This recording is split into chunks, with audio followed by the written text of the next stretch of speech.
Ayun na nga, nag-crave ako sa toko kaya lulutuin ko siya ngayon. Char, nung isang linggo pa kasi yan sa ref kaya naisip ko kailangan ko na siyang lutuin. Kaya naman humanda ka na dahil tsak, magugustuhan mo to. Lalo na ng asawa mo. Oops, wala ka bang jowa? Sorry. Pwede naman sa single to.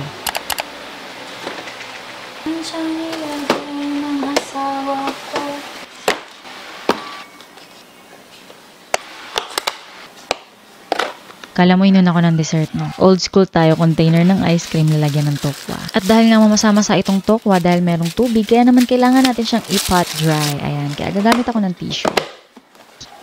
Piga-pigain, tuyuing mabuti para tsak na kumapit yung mga pampalasa na ilalagay mo at hindi magtalsikan yan mamaya pag prinito mo. Sige ka.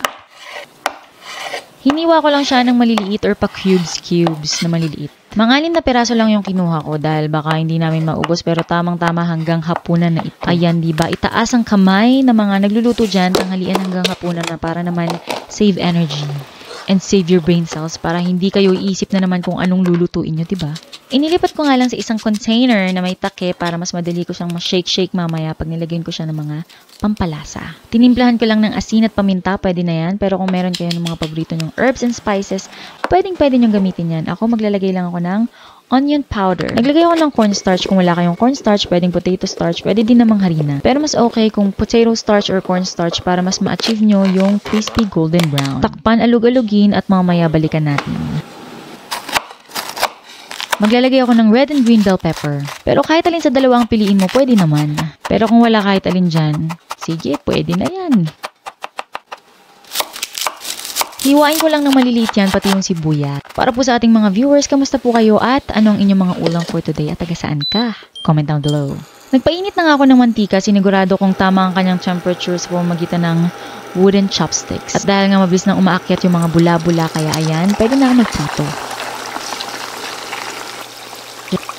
Sinigurado ko lang na hindi sila overcrowded para maluto sila ng maigi. Antayin maluto hanggang sa mag-golden brown at hanguin. Huwag kang mag-alala kung nagdikit-dikit yan. Pwede mo naman silang pag-iwalay-walayin. Siyempre, kapag prito niyan, hindi naman mawawala ang pagtikim. Diba, napakalutong? Siguraduhin lang na wag uubusin.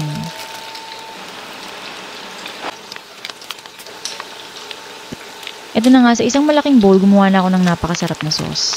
Pinagsama-sama ko lang yung bell pepper, sibuyas na tinadtad ko kanina, mayonnaise, asin at paminta, konting asukal para mas mabalanse yung lasa.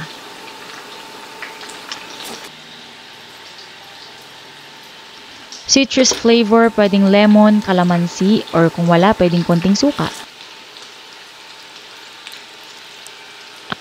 At maglalagay din ako ng liquid seasoning. Kung wala kayong liquid seasoning, pwede namang soy sauce. Kung walang soy sauce, pwede namang oyster sauce. O diba, walang soy sauce pero may oyster sauce. Hinalo ko na nga mabuti hanggang sa naramdaman ko na wala na yung gaspang ng asukal. Pagkatapos kinuha ko na yung tokwa, oops, nandyan pa ba? Dito pa. Hinulog ko na nga pagkatapos hinalo ko lang hanggang sa makot maigi yung bawat piraso ng tokwa. At tamang-tama na alala ko meron pala akong cast iron fry pan na Massflex kaya ginamit ko na. Naglagay lang ako ng mga half to 1 tablespoon ng butter, pwede namang gumamit kayo ng margarine. Tinunaw pagkatapos nilagay ko na nga yung tokwa mixture.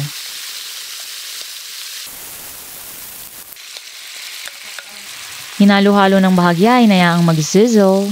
At inilagay ko na nga yung mga natitira pang sibuyas at bell pepper. Naglagay din pala ako ng leeks or spring onion. Pang-garnish lang naman yan. Kung wala kayo, pwede namang wala niyan, guys. Ito na nga, guys, ang aking tokwa sisig. Yun, natatakam na ako. Kaya naman, in-enjoy ko na nga ang pagkain. I-try nyo na din. And comment down below kumusta ang inyong experience sa ating tofu sisig. At dahil dyan, ako nga pala ang inyong kusinerang ininyera, Jane Agustin Silvestre. See you in my next vlog.